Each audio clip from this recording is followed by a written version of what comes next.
ವಿಜಯೇಂದ್ರ ಯಡಿಯೂರಪ್ಪ ಪ್ರಸ್ತುತ ರಾಜ್ಯ ರಾಜಕಾರಣದಲ್ಲಿ ಬಹುಚರ್ಚಿತ ಹೆಸರು. ರಾಜ್ಯ ಬಿಜೆಪಿ ಅಧ್ಯಕ್ಷರಾಗಿರುವ ಬಿವೈ ವಿಜಯೇಂದ್ರ ಅವರು ಕಿರಿಯ ವಯಸ್ಸಿನಲ್ಲಿಯೇ ಪಕ್ಷದ ಉನ್ನತ ಸ್ಥಾನಕ್ಕೇರುವ ಮೂಲಕ ಬಿಜೆಪಿ ಅಷ್ಟೇ ಅಲ್ಲದೆ ರಾಜ್ಯದಲ್ಲಿ ವಿಶೇಷವಾಗಿ ಪ್ರತಿಪಕ್ಷಗಳ ಗಮನವನ್ನ ಸೆಳೆಯುವಂತೆ ವಿಶೇಷ ಛಾಪು ಮೂಡಿಸಿರುವ ಯುವ ನೇತಾರ. ಮಾಜಿ ಮುಖ್ಯಮಂತ್ರಿ ಬಿಎಸ್ ಯಡಿಯೂರಪ್ಪ ಅವರ ಪುತ್ರರಾದ ವಿಜಯೇಂದ್ರ ಕಾನೂನು ಪದವೀಧರರು. ಆದರೆ ತಂದೆಯ ಪ್ರಭಾವವನ್ನ ಬಳಸಿಕೊಳ್ಳದೆ ಅವರ ಆಶೀರ್ವಾದದ ಬಲದಿಂದ ಅವರ ಗೌರವಕ್ಕೂ ಚ್ಯುತಿಯಾಗದಂತೆ ಅವರ ರಾಜಕೀಯ ಹೋರಾಟಗಳನ್ನ ಹತ್ತಿರದಿಂದ ನೋಡಿ ಬೆಳೆದು ತನ್ನದೇ ಆದ ಛಾಪು ಮೂಡಿಸುತ್ತಾ ರಾಜಕಾರಣದ ಪಟ್ಟುಗಳನ್ನ ಕಲಿತುಕೊಂಡವರು. ವಿಜಯೇಂದ್ರ ಅವರ ಸಂಘಟನಾತ್ಮಕ ಶಕ್ತಿಯನ್ನ ನಿರೂಪಿಸಲು ಮೊದಲು ವೇದಿಕೆಯಾದದ್ದು ಮೈಸೂರು ಜಿಲ್ಲೆಯ ವರುಣಾ ವಿಧಾನಸಭಾ ಕ್ಷೇತ್ರ. 2018ರಲ್ಲಿ ನಡೆದ ವಿಧಾನಸಭಾ ಚುನಾವಣೆಯಲ್ಲಿ ಮೈಸೂರು ಭಾಗಕ್ಕೆ ಬಿಜೆಪಿಯಲ್ಲಿ ಪ್ರಭಾವ ಬೀರುವ ನಾಯಕನ ಕೊರತೆ ತುಂಬುವ ಅವಕಾಶ ಬಂದೊದಗಿತ್ತು. ವರುಣಾ ವಿಧಾನಸಭಾ ಕ್ಷೇತ್ರದಲ್ಲಿ ಸ್ಪರ್ಧಿಸುವಂತೆ ಒತ್ತಡ ಬಂದ ಕಾರಣ ಅದೇ ಕ್ಷೇತ್ರವನ್ನೇ ತನ್ನ ಕಾರ್ಯಕ್ಷೇತ್ರವಾಗಿ ಮಾಡಿಕೊಳ್ಳಬೇಕಾಯಿತು. ಕ್ಷೇತ್ರದಾದ್ಯಂತ ಓಡಾಡಿ ಪಕ್ಷದ ಸಂಘಟನೆಗೆ ಒತ್ತು ನೀಡಿದರು. ಜನರ ಜೊತೆಗೆ ಬೆರೆಯುವ ಗುಣ, ಸಂಘಟನೆ, ಸ್ಪಂದನೆಯಿಂದಾಗಿ ಕ್ಷೇತ್ರದಾದ್ಯಂತ ಪಕ್ಷದ ಪರವಾಗಿ ಸಕಾರಾತ್ಮಕ ಅಭಿಪ್ರಾಯ ಮೂಡಿಸಲು ನೆರವಾಯಿತು. ಕೆಳ ಹಂತದಲ್ಲಿ ವ್ಯವಸ್ಥಿತವಾಗಿ ಸಿದ್ಧತೆಯಾಗಿದ್ದರೂ ಪಕ್ಷದ ತೀರ್ಮಾನಕ್ಕೆ ಬದ್ಧರಾಗಿ ಆ ಚುನಾವಣೆಯಲ್ಲಿ ಸ್ಪರ್ಧೆಯಿಂದ ಹಿಂದೆ ಸರಿಯಬೇಕಾಯಿತು.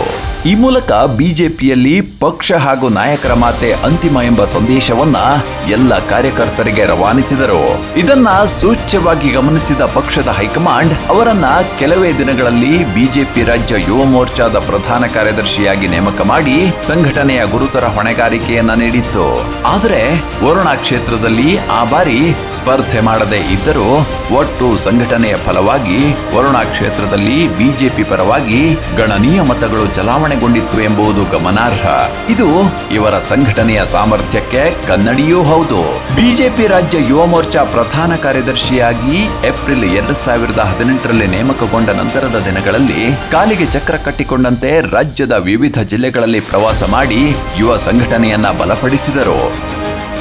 ಆ ನಂತರದ ವರ್ಷಗಳಲ್ಲಿ ನಡೆದ ವಿಧಾನಸಭಾ ಉಪಚುನಾವಣೆಗಳಲ್ಲಿ ಸಂಘಟನಾತ್ಮಕ ಹಾಗೂ ಜನರನ್ನ ಸೆಳೆಯುವ ಕಾರ್ಯಶೈಲಿಯಿಂದಾಗಿ ಪಕ್ಷಕ್ಕೆ ಗೆಲುವು ತಂದುಕೊಡುವಲ್ಲಿ ಪ್ರಮುಖ ಪಾತ್ರ ವಹಿಸಿದರು. ಮತ್ತೊಮ್ಮೆ ಇವರ ಸಾಮರ್ಥ್ಯಕ್ಕೆ ಕನ್ನಡಿ ಹಿಡಿದಿದ್ದು ಮಂಡ್ಯ ಜಿಲ್ಲೆಯ ಕೆಆರ್ ಪೇಟೆ ಕ್ಷೇತ್ರ. ಇದು ಇವರ ತಂದೆ ಯಡಿಯೂರಪ್ಪ ಅವರ ಹುಟ್ಟೂರು ಬೂಕನಕೆರೆ ಇರುವ ಕ್ಷೇತ್ರವೂ ಹೌದು. ಬಿಜೆಪಿಗೆ ನೆಲೆಯೇ ಇಲ್ಲದ ಮಂಡ್ಯ ಜಿಲ್ಲೆ, ಮುಖ್ಯವಾಗಿ ಇಲ್ಲಿ ಕಾಂಗ್ರೆಸ್ ಮತ್ತು ಜೆಡಿಎಸ್ನದ್ದೇ ಪ್ರಾಬಲ್ಯ. ಆದರೆ ಬದಲಾದ ರಾಜಕೀಯ ಸನ್ನಿವೇಶದಲ್ಲಿ ಬಿಜೆಪಿಯೇತರ ಪಕ್ಷಗಳ ಪ್ರಾಬಲ್ಯವಿರುವ ಕೆಆರ್ ಪೇಟೆಯಲ್ಲಿ ಪಕ್ಷವನ್ನ ಗೆಲುವಿನ ದಡ ಮುಟ್ಟಿಸುವ ಸವಾಲು ಸ್ವೀಕರಿಸಿ ಪಕ್ಷವು ಒಪ್ಪಿಸಿದ ಚುನಾವಣಾ ಉಸ್ತುವಾರಿ ಹೊಣೆಯನ್ನ ಹೊತ್ತುಕೊಂಡರು. ಅಣ್ಣ ಮಿಸ್ಸೇ ಇಲ್ಲ, ಕೆಆರ್ ಪೇಟೆ ನಮ್ದೆ, ಮಗ ಚಾನ್ಸೇ ಇಲ್ಲ, ಕೆಆರ್ ಪೇಟೆ ಜೆಡಿಎಸ್. ಅಂದು ವಿಜಯೇಂದ್ರಗೆ ಇದ್ದ ಕಾನ್ಫಿಡೆನ್ಸ್ ಯಡಿಯೂರಪ್ಪಗೆ ಇರಲಿಲ್ಲ. ಬಹುತೇಕ 1 ತಿಂಗಳು ಕ್ಷೇತ್ರದಲ್ಲೇ ಠಿಕಾಣಿ ಹೂಡಿ ಪಕ್ಷದ ಅಭ್ಯರ್ಥಿ ಪರವಾಗಿ ಪ್ರಚಾರ ಮಾಡಿದರು. ಸಣ್ಣ ಸಣ್ಣ ಸಮುದಾಯ, ವಿವಿಧ ಸ್ತರದ ಜನರ ಮುಖಂಡರನ್ನ ಭೇಟಿಯಾಗಿ ಬಿಜೆಪಿ ಪರವಾದ ಅಭಿಪ್ರಾಯ ಮೂಡಿಸುವಲ್ಲಿ ಯಶಸ್ವಿಯಾದರು. ನಾನೇ ಅಭ್ಯರ್ಥಿ ಎಂದು ಭಾವಿಸಿ ಮತ ನೀಡುವಂತೆ ಪ್ರಾರ್ಥಿಸಿದರು. ಇವರ ನಡೆ, ನುಡಿ ಮತ್ತು ಸಂಘಟನೆಯ ಶೈಲಿ ಮತ್ತೆ ಫಲ ನೀಡಿತು. ಆ ಕ್ಷೇತ್ರದ ಉಸ್ತುವಾರಿ ಹೊತ್ತಿದ್ದಂತ ಉಪಮುಖ್ಯಮಂತ್ರಿ ಹಾಗೂ ಮಾನ್ಯ ಮುಖ್ಯಮಂತ್ರಿಗಳ ಸುಪುತ್ರರು ನಾನು ಚೆಕ್ ಮಾಡ್ತಾ ಇದ್ದಾಗಂದ್ರು, ಟೇಕ್ ಇಟ್ ಫ್ರಮ್ ಅಸ್ 1000%, ನಾವಿದು ಹೊಡಿತೀವಿ ಈ ಕ್ಷೇತ್ರನ ಅಂತಿದ್ರು. ಪಕ್ಷದ ಅಸ್ತಿತ್ವವೇ ಇಲ್ಲದಿದ್ದ ಕೆಆರ್ ಪೇಟೆ ಕ್ಷೇತ್ರದಲ್ಲಿ ಬಿಜೆಪಿ ಅಭ್ಯರ್ಥಿಯಾಗಿ ಕಣಕ್ಕಿಳಿದಿದ್ದ ಕೆಸಿ ನಾರಾಯಣಗೌಡ ಭಾರಿ ಅಂತರದಿಂದಲೇ ಗೆದ್ದರು. ಬಿಜೆಪಿಗೆ ಅಸ್ತಿತ್ವವೇ ಇಲ್ಲದ ಮಂಡ್ಯ ಜಿಲ್ಲೆಯಲ್ಲಿ ಕಮಲ ಅರಳಿಸುವಲ್ಲಿ ಯಶಸ್ವಿಯಾಗುತ್ತಾರೆ. ಮಂಡ್ಯದಲ್ಲಿ ಪ್ರಪ್ರಥಮವಾಗಿ ಕಮಲ ಅರಳಿಸಿದ್ದು ಬೂಕನಕೆರೆ ಸಿದ್ದಲಿಂಗಪ್ಪ ಯಡಿಯೂರಪ್ಪ ಅವರ ಪುತ್ರ ವಿಜಯೇಂದ್ರ ಎಂಬುದು ವಿಶೇಷ. ಆನಂತರ ಎದುರಾಗುವುದೇ ತುಮಕೂರು ಜಿಲ್ಲೆ ಶಿರಾ ಕ್ಷೇತ್ರದ ಉಪಚುನಾವಣೆ. ಮಂಡ್ಯ ಕೆಆರ್ಪೇಟೆ ಚುನಾವಣೆ ರೀತಿಯಲ್ಲೇ ಶಿರಾ ಉಪಚುನಾವಣೆಯಲ್ಲಿ ಗೆಲುವು ಸಾಧಿಸೋದಕ್ಕೆ ತಯಾರಿ ನಡೆಸಲಾಗಿದೆ ಅಂತ ಬಿಜೆಪಿ ರಾಜ್ಯ ಉಪಾಧ್ಯಕ್ಷ ಬಿವೈ ವಿಜಯೇಂದ್ರ ಹೇಳಿದ್ದಾರೆ. ಒಂದು ಬಾರಿ ಭಾರತೀಯ ಜನತಾ ಪಕ್ಷದ ಅಭ್ಯರ್ಥಿನ ನಾವು ಯಾರು ಕಣಕ್ಕಿಳಿಸ್ತೇವೆ, ಯಾರೇ ಆಗ್ಬೋದು, ನಾವೆಲ್ಲ ಒಗ್ಗಟ್ಟಾಗಿ ಬರುವಂತ ಒಂದು ಉಪಚುನಾವಣೆಯಲ್ಲಿ ಭಾರತೀಯ ಜನತಾ ಪಾರ್ಟಿಯ ಕಮಲದವನ್ನ ಗೆಲ್ಸೋದ್ರ ಮೂಲಕ ಬಿಜೆಪಿ ಅಭ್ಯರ್ಥಿನ ಪ್ರಚಂಡ ಬಹುಮತದಿಂದ ಗೆಲ್ಲಿಸಬೇಕು ಅಂತ ಹೇಳಿ ನಮ್ಮೆಲ್ಲರೂ ಕೂಡ ಇಲ್ಲಿ ಇತಿಹಾಸ ನಿರ್ಮಾಣ ಆಗಿದೆ ಬಿಜೆಪಿ ಅಭ್ಯರ್ಥಿ ಗೆಲ್ಲುವ ಮೂಲಕ.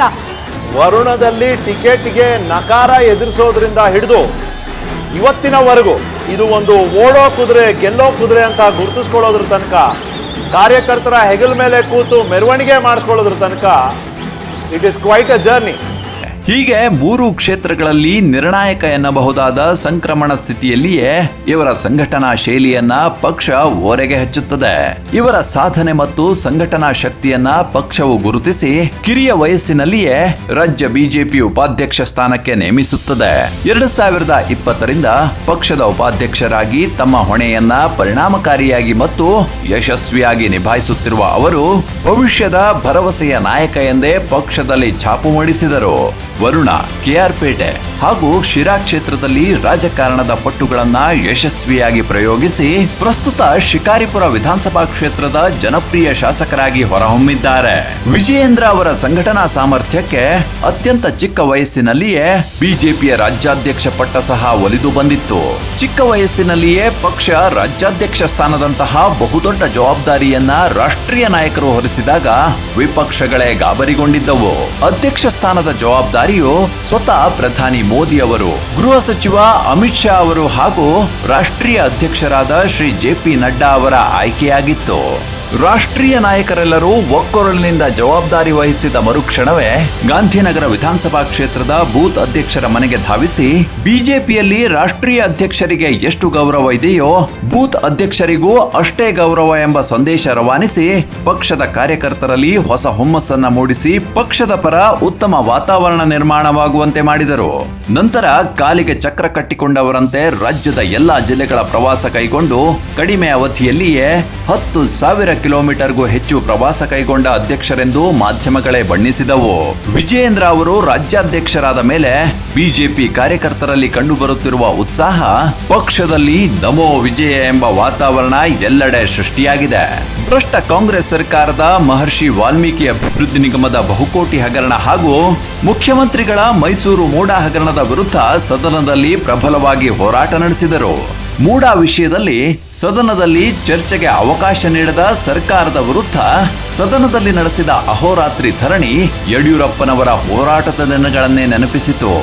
ಲೋಕಸಭಾ ಚುನಾವಣೆಯಲ್ಲಿ ಎನ್ಡಿಎ ಮೈತ್ರಿಕೂಟದ ನೇತೃತ್ವದಲ್ಲಿ ಗ್ಯಾರಂಟಿಗಳು ಕಾಂಗ್ರೆಸ್ ಪಕ್ಷದ ಘಟಾನುಘಟಿ ನಾಯಕರಾದ ಮಲ್ಲಿಕಾರ್ಜುನ್ ಖರ್ಗೆ, ಸಿದ್ದರಾಮಯ್ಯ, ಡಿಕೆ ಶಿವಕುಮಾರ್ ಸೇರಿದಂತೆ ದೈತ್ಯ ನಾಯಕರ ಮುಂದೆ ಪಕ್ಷದ ಅಭ್ಯರ್ಥಿಗಳು ಗಣನೀಯ ಪ್ರಮಾಣದಲ್ಲಿ ವಿಜಯ ಸಾಧಿಸಿ ಪ್ರಧಾನಿ ಶ್ರೀ ನರೇಂದ್ರ ಮೋದಿಜಿ ಅವರ ನಾಯಕತ್ವಕ್ಕೆ ಬಲ ತುಂಬುವಲ್ಲಿ ಯಶಸ್ವಿಯಾದರು. ಅಯೋಧ್ಯ ರಾಮ ಮಂದಿರ ಉದ್ಘಾಟನೆ ಸಂದರ್ಭದಲ್ಲಿ ನನ್ನ ರಾಮ ಅಭಿಯಾನ, ಪಕ್ಷದ ಬಲವರ್ಧನೆಗೆ ಗ್ರಾಮ್ ಚಲೋ ಅಭಿಯಾನ, ಪಕ್ಷ ಸೂಚಿಸಿದ ಎಲ್ಲಾ ಕಾರ್ಯಕ್ರಮಗಳನ್ನ ಯಶಸ್ವಿಯಾಗಿ ನಡೆಸಿದ ಕೀರ್ತಿಗೆ ಭಾಜನರಾಗಿದ್ದಾರೆ. ಅಷ್ಟಕ್ಕೆ ಸುಮ್ಮನಾಗದ ವಿಜಯೇಂದ್ರ ಅವರು ಮೈಸೂರು ಚಲೋ ಐತಿಹಾಸಿಕ ಪಾದಯಾತ್ರೆ ಸಂಘಟಿಸಿ ಬಿಜೆಪಿ ಹಾಗೂ ಜೆಡಿಎಸ್ ಪಕ್ಷಗಳ ನಾಯಕರನ್ನ ವಿಶ್ವಾಸಕ್ಕೆ ಪಡೆದು ಹೋರಾಟ ಸಂಘಟಿಸಿದ ಪರಿ ಅಕ್ಷರಶಃ ಭಂಡ ಮುಖ್ಯಮಂತ್ರಿಗಳೇ ತಮ್ಮ ಅಕ್ರಮ ನಿವೇಶನಗಳನ್ನ ಹಿಂತಿರುಗಿಸುವಂತೆ ಮಾಡಿತು. ವಿಕಸಿತ ಭಾರತಕ್ಕಾಗಿ ನಡೆಯುತ್ತಿರುವ ಬಿಜೆಪಿ ಸದಸ್ಯತಾ ಅಭಿಯಾನ ರಾಜ್ಯದ ಮೂಲೆ ಮೂಲೆಗೆ ತೆರಳಿ ಕಾರ್ಯಕರ್ತರನ್ನ ಪ್ರೇರೇಪಿಸಿದ ಪರಿ ಎಲ್ಲರ ಮೆಚ್ಚುಗೆಗೆ ಪಾತ್ರವಾಗಿದೆ.